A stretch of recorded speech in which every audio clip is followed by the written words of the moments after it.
Welcome to my Power Talk. If you get easily offended, this show is definitely not for you.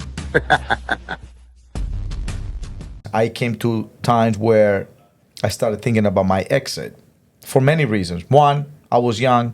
Two, I had kids. Three, I was broke.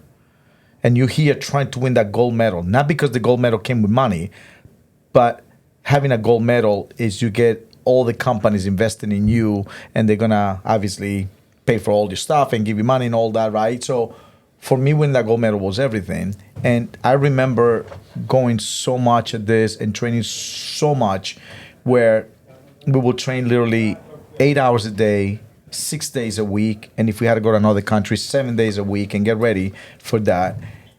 And I remember towards the end, at one point, when I wanted to quit, and I will just give myself this answer. You can only quit on top of the hour, meaning we'll start training at 6 a.m. 6 a.m. I showed up. I got up, I dress up, I show up. If I wanted to quit that day, I had to wait until 7. 7 p.m., I'll ask myself that question, are you ready to quit? And I'm like, I think I can push one more. And I will push until 8 o'clock. 8 o'clock, I'll ask myself that question. I lasted literally about, maybe I would say 3 years like that. Every hour on the hour, I say to myself, are you ready to quit? And I keep saying, I think I can do one more. I think I can do one more, right? And then towards the end, after I finished my last fight, everything else, I came to think about how do I continue the rest of my life? What did I learn from that experience? And so I put myself in, again, messed up situations, thinking the worst. And the worst for me, and again, it worked for me. I'm not saying it works for everybody. I will say, if I don't do this, my kids will die. It's extreme.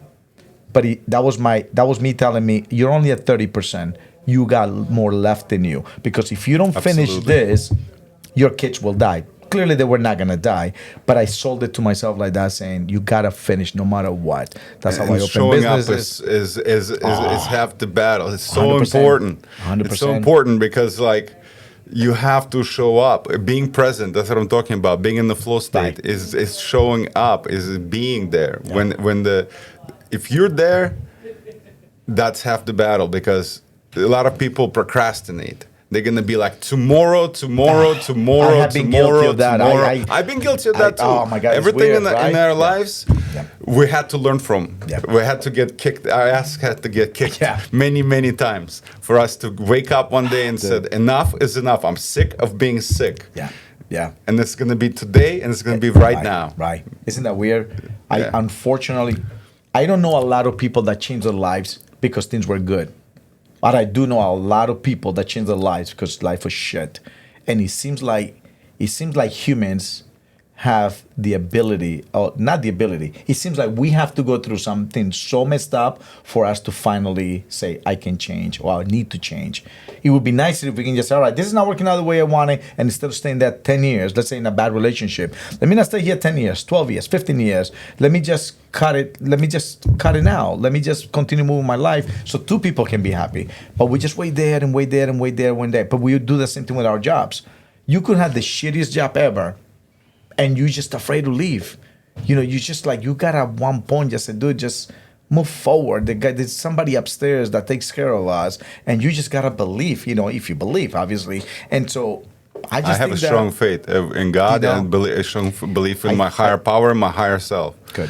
Because as soon as I don't, that's when I can get back into that hole, and I don't want to be in that hole. And you don't want to be in that hole because no. that's your limiting beliefs. Correct. All right, so you did into the Marines, you went, you got, like you say, they run you, the Marine Corps runs you daily. They'll tell you what time to wake up, what time to go to sleep. And there's no off right. from training. Right. So, like you said, 7 days. So you go through boot camp, right? You went through boot camp. Boot camp was the easy part, actually. I thought the boot camp was the worst part. No. That was the easy part? That was the cake? That was the cake. Cakewalk. So you start with cake? So I went going in there a little overweight, 200, and I was was 225 pounds when I went to boot camp. When I got out, I went there in June 2006. When I got out, 3 months later, I was 155 pounds in 3 months. Oh my God, did they run? So you this can boy? only imagine how much they ran, kicked their ass there. And then after all through, like- 9 days off, we go to School of Infantry. So Okay. I was an infantry. That's my training. It's one of the hardest trainings. They say it's equal. I don't want to bash on the army, but it's equal to the Ranger training, Right. which is their special forces. Second time he's bashing the people from the army. I'm just saying that. No, listen. No. I There's love my nothing army wrong guys. about this guy. I'm just saying, like, Some we just people talk say and we that. just. not me. No, have but I m- honestly seen, respect. I seen people right that have compare it and they say, all right, this is a little harder but, than other But things. we did this crazy training out in the field all the time. Forget about smoking. Forget about dipping. Forget about doing anything else but train and train hard. And a lot of people quit. And then when the Marine Corps let women into Marines, when I was in, there was no woman in the infantry. Okay. So I have all the respect for women, but they have to do the same exact training than us. So it was very little. So the training changed for the women? No, they didn't. They didn't. So only very, very, very, very few of them could do it. It's because I believe physically God built us differently, and Right. we can carry different loads. Correct. It's hard to. So do you carry. believe? Well, it's another question, and that this is. But I have whatever. respect for those who did go through and passed it. I know some of So them do you did. think women's training should be slightly different than men? No. Because that's what I was If they gonna have ask you to next. serve side by side, they You have to gotta be be carry me. right. If I get shot, Somebody's gotta carry my gotta ass, right? Exactly. carry me. Right. And I have to carry somebody bigger than me at times. Of course. And you have gear on you. I'm 160 something pounds of gear on top of my 185 pounds. Right. In Iraq, 140-degree weather. Getting shot at every day. I Right. go down. I need that guy who's be able- 140 pounds to lift you, be able to lift me with almost 300 pounds, so above his shoulder, Right. and carry me, Drag your ass out. and drag my ass out. Yeah. You know, it's funny because I've always. But I felt, love my women. I have respect for them, especially in the service. But this is- and this is I am just different. amazed how some of them can go through that training. Right. It's a different training. It's rigorous and yeah, Look, I it's have very demanding. nothing against that, like men and women. I do believe if God really made us both even, then we should never be any division between men can go play football against women. And let's see how that goes. But clearly there's a division, and unfortunately it is the way it is. I didn't make that. God made it, someone made it. But the truth is, Or in MMA this kind- is another one. Right, Or- right, or, perfect. Or boxing, or, Right. or taekwondo, or anything. Correct, or anything. I mean, if it was that even, if it was that easy, then men and women should always compete against each other. You know what I mean? Now, don't get me wrong. I've seen some martial arts women that can kick the shit out of some guys, but when it gets to a certain level, There's levels. There's levels. You know, I mean, obviously the girl has 10 years of experience. Fighting a guy who's just 1 year of experience, she's gonna win regardless because of her experience. Yeah. But once that guy has 10 years and she's got 10 years, the game changes a little bit. You know. Yeah, there's no But I think with you comparison. guys, we're not talking about okay, we lost the war. I mean, not the war. I'm sorry. We lost the medal or we did this. We're talking about a living situation here. Life and death. I need to Life make sure and that the person on my left and the person on my right or behind me or whatever you are, that you can, like you say, that if I need help, that I can count on you. Mm-hmm. But if I'm saying to myself, I'm like, all right, hopefully I don't get shot, because if I get shot, we're both going down because I cannot rely on her. You know, I mean, that stuff. And I think at that point, you're right. Whoever is next to you as a male or a female has to be equal, just as equal as you are for that kind of work field, I guess. And in that, I love that you said that, bringing it back and tying it back to life. In life, a lot of people sometimes feel alone. A lot of times people in life feel like, oh, they don't have anybody. People are so important. Having a team is so important. Yeah. Having family is so important. Yes. If you're having problems, there are people to help you. There is your family. Don't go on your phone. If you're having some feelings, talk about it with your wife. Talk about it with your family. If you're having issues, resolve it. Say, I'm sorry. Ask for help. You see when somebody needs help, but don't intrude because people don't like to be told Correct. what to do. Correct. You can't do that. If you do that, you're going to build more resentment, more barriers, more walls. Exactly. You just have to love them. Right. And you have to realize you're not alone. If you're Right. struggling with drug abuse, with alcohol abuse, with depression, you're not alone. There's a world of us that are struggling. Correct. But there is a way. And it's not easy. You have to push through barriers. You have to keep fighting every day. Right. And you have to know that the person next to you, he can't drag you down. He can't drag you down. He can't sink you. The person has to be strong to pull you up Correct. Yeah. or stand beside you strong. We talk about so many different things, and everything is going based on, again, sports. You with the Marines, just things that are like, they're not complicated. I don't think. I mean, you chose the Marines. You chose something that was going to be challenging. You chose something that was going to be, like you say, challenging. This is going to be something that's going to be challenging for me. I don't want the easy thing. I don't want something Never. like that. People ask me all the time, would you train for the Olympics again? I trained for 92, 96 Olympics. And even though I didn't quite made it to the end, unfortunately, due to several things that happened in my life during that time, sometimes I say, no. And they say, why? But you did it. And I'm like, because I know what's involved. It's intense. Training 8 hours a day. Like you say, I belong to a team where we're getting our ass kicked daily. And that's part of your training and doing all this physical stuff and whatever. Would I do it again? Yeah, I mean, deep inside, yes. Because I did it. I know how to do it. But when people ask me right away, would you do it again? I'm like, no, I think I can do something that's probably easier and make me more money. But this is the other side of me saying, there's all the things that can make you more money. But the truth is, at the end of the day, I always say to you, it was either going to be martial arts or it was going to be something with you guys, with whether it's, like I say, Army, Marines, Navy SEALs, something. It had to be something that is that involved because I know the kind of person that I am. But I tell you the truth, for the people that have never gone into sports or never think that they can do a sport, the one thing that I tell them all the time is, you don't know. Like we just finished saying before, have you tried and did you try long enough to see or to say, I really like this. It's not as bad and I'm actually enjoying it. I don't think people give themselves enough time to get to know things, And so, all right, well, before we go on to the next topic, I want you to tell me more I want to ask you a about. question, Master, if you Go ahead, might. please. So about your training, it was rigorous training. I can't even imagine training for Olympics. That's also another level. And now I don't like to compare, but I would like to say, like, with my rigorous training in the Marines, it was tough. There was definitely, like, after you get out, after the war and everything is over, you come back to the easy life, and that's like the devil trying to lure you in, and then you stop appreciating things because you don't work hard for them.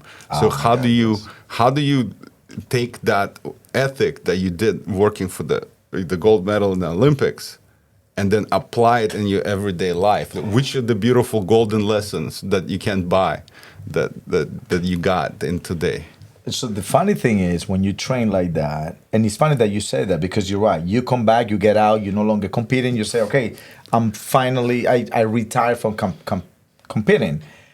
Just to give you a story, I started with a kids martial arts program. This is back in 1997, August of 1997. And I remember running classes, and the class would be like an hour and 20, an hour and 30 minutes long. And I'm just looking at whatever, and the parents would be looking at me like, I'm like, oh my God, this was supposed to be an hour class. I'm used to train 8 hours a day. The warm up was 5 miles of running before we put equipment on and start fighting.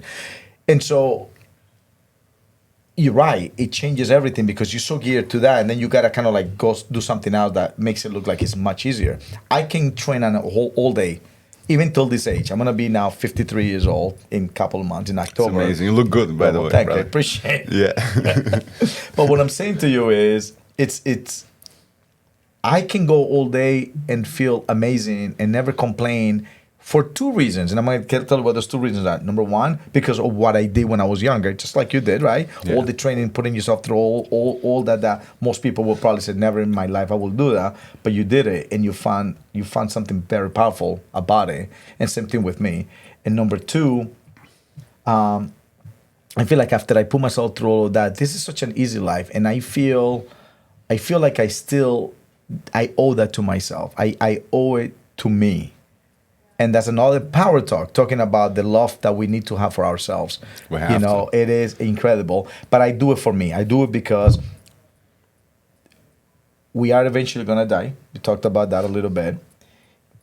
But I don't need to expedite the moment. I don't need to be like, well, I'm just gonna let myself go, blah blah blah. Most guys my age, 50 years old, they got a big belly and they have no hair and they let themselves go and the skin is all whatever. Like I look at me saying, how much can I push it? If God's giving me life, if He's letting me get up in the morning, I always say to God, I'm not gonna even pray for me, even though I should, but I'm not gonna pray for me because there's people that need it more than me. All I need you to help me do is let me get up in the morning. I'll go and do the rest by myself unless you see me that I am crying desperately and don't have a solution. Then help an angel, send me an angel, send me something to help me out for that moment. But I do it for me. I exercise, I take care of myself because I want to do it for me. I want to be around for my kids, for my grandchildren. But I also want to teach my kids and my grandchildren that no matter how old you are, you can still take care of yourselves. And all it requires is just a little bit of your time away from everything else, having a wife, having a job, having all these different things, and just go back to loving you. So when people have asked me, how do you fix yourself from all these problems? A lot of people going through depression and they're going to do this. I'm like, I have learned that loving me fixes everything. Not because I love myself and I look at it. No, I'm not talking about that kind of love. Saying to myself, I don't need someone to make me happy. I don't need to do certain things to make me happy. I don't need to go on the phone to make me happy. I don't need to date a certain person to make me happy. Do we fall down in life? Yes, many times. But I don't stay there. Does it hurt? Yes, it does. Quite a lot. But then eventually you go back and you look deep inside and you say to yourself, life moves on.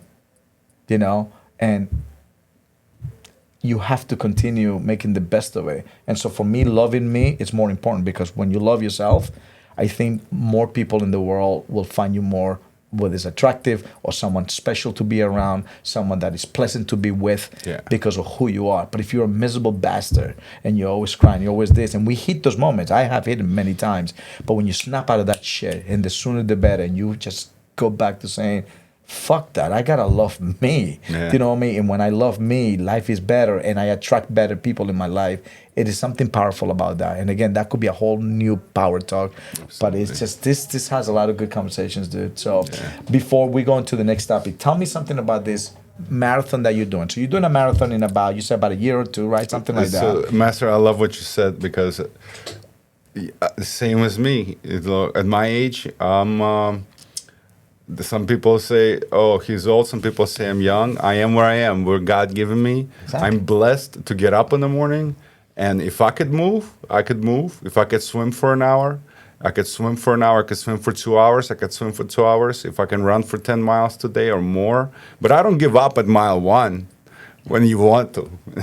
We all want to give up a mile 1. That's funny you say that. Everybody, mile 1 is a breaker, dude. It's the breaker. I always tell people, get to mile 2 before you make that decision. Yeah. Get to mile 2. That's right. And then when I get to mile 3, I'm like, nope, I can get to mile 4. Right. And then to mile 5. And then at mile 5, it gets easier. It's crazy. Yep. You know? Yep. And so I went into a hole where I was living in this pain box and I wasn't loving myself. And I said, enough is enough. So I signed up to, I want to run a marathon. I want to do a swim across Hudson River.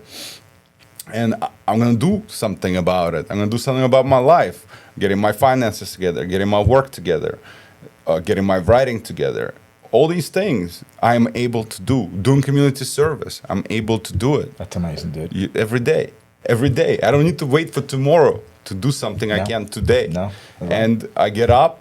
I don't want to, but I get up. I put on my shoes.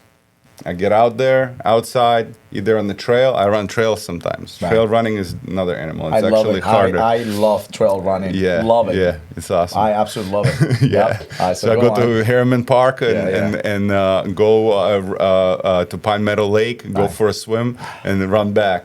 That's one of my favorite runs. But the first few miles is one of the hardest. And That's how it is, and I do something different every day. Recovery is important. Loving yourself, and so you have to take breaks. When you get sick, don't beat yourself up. Oh, I didn't do this. I didn't do that. No, God given you said, okay, you're pushing yourself.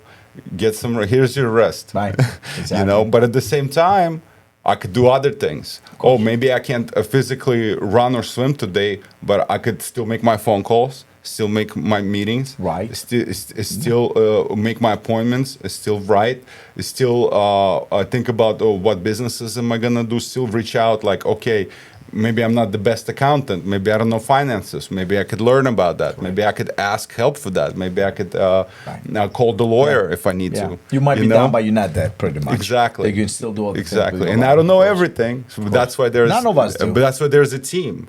There's no I in team. Right. Like there's people that can help you with exactly. nutrition. They could help you with everything, bro. Anything with you wanna learn. anything, and then You know, they're it's funny that there. you say Just that, reach out. But I agree with you on that. I used to feel at one point in my life I can do it all. And the older I get, the more I realize, no, you can't. And it's okay to say, it's okay. Because when we're young, we're dumb. It's the truth. Dude. Yeah, it's so true. You know, we think like, So I can true. do it all. It's so I mean, true. nobody, my team, We're so I can dumb. do it. I can clean my own business. I can run the business. I can do this. I can paint this. And then you realize, yeah, you could, but you're only going to break very soon. And it's nicer when you do it with other people that care about the things you're doing. I don't know.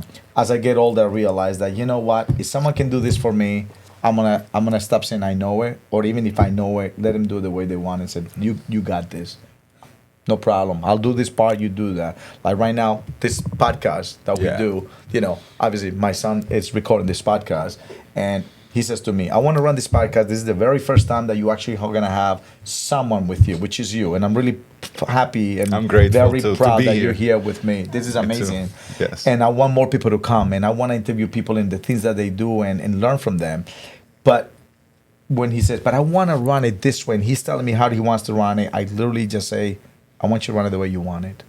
That's it. I just want to be with Alex. I want us to do this. I want us to have a great conversation. And I want people to like maybe learn a thing or two from us. And you want to run it the way you think is going to go better. Because I realize that we do need a team. And it's weird, but it's the truth. I know how to do everything in my business. I know everything. Like I used to tell my sons when they were little, you as the business owner needs to know how to clean the toilets and teach a class and everything in between. Make sure the fire extinguishers are working. Make sure the exercises are working. Make sure that everything is in place. Make sure that you know everything. But then I realized like we don't need to know everything. Just be good at the things you're good at and let somebody else do what they're good at. And the whole place could be better, you know, letting somebody else do something that they really like and enjoy, you know, and it's just, one of those things, dude.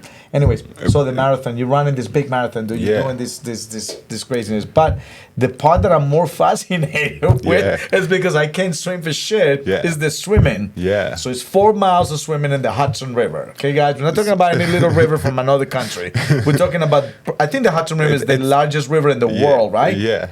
Right? It's the largest. One of the largest. Right, yes. in the world. Yes. So you swim in 4 miles in the Hudson River. About 4 miles.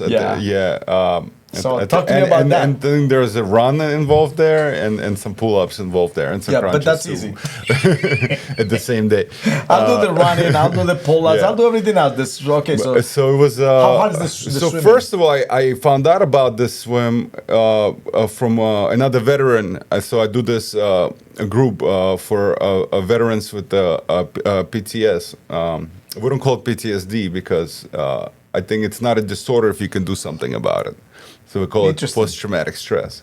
Okay. And we got together, and this gentleman, he was 80 years old, was one of the members of our group. He's only 80? He's only 80, but they've been doing this for 20 years. He was a 9/11 first responder, and he did it this year on August 10th while having 4 different illnesses, really serious illnesses, cancers. And he still did it, and he's super upbeat, super positive energy, and it's like, you know what wealth is? That's what wealth is. That's what wealth is. Living every day for the moment. 100%. It's not money. It's not money. And I was like, you know what? I swam when I was younger. I was not that great. In the Marine Corps, I had to swim. I became better. I became then even more better, and I learned how to surf. And then I'm like, you know what? If you can do it. I'm like, I'm able. I'm running 10 miles a day. I could swim, I could surf. It's like I'm gonna go and train myself every day. I'm gonna push myself, learn the techniques, and I'm gonna swim. I go to this pool and I swim at this pool for an hour, for half an hour, for an hour and a half, learning the technique, and it's getting better and better and better. And I'm sure by next year, August 10, I'll be hopefully the gentleman still be around. Right. If not, I'll be doing it with You'll Navy. swim for him too, exactly. I'll swim for him because he motivated me because we can't do it alone. He'll be with me in spirit or body. Right. He'll be with me, and there'll be other Marines. There'll be other Navy SEALs. It's for Navy SEAL Foundation. We're raising money. I think they raised $700,000 last year for the fallen victims of 9/11. Wow. And I think if I had all the money in the world, I would live for others, because I want everybody to be able to live a beautiful life. Yeah. And I feel like I'm happy and I enjoy every moment. I don't use drugs. I don't drink. I did in the past, and I realize I want to live and enjoy life fully, how it's meant to be by the faith of God. Right? I don't have for to. as long as He wants you to be here. Exactly. But don't make it any shorter. No. And that's no. why I believe in fitness so much, and in martial arts, and anything that has to do with push yourself. Right, absolutely. And not everything has to be fitness, guys. There's a lot of ways to fix yourself. Yeah. You know, there's a lot of people have a lot of mental issues, and there's someone out there that can help you get Absolutely. better. You know what I mean? And so good for you, dude. You know. Yes, all right. Master. So that's amazing, dude. So awesome. Thank you for watching or listening to my power talk. Hopefully you didn't get butt hurt too much. Until next time, see ya.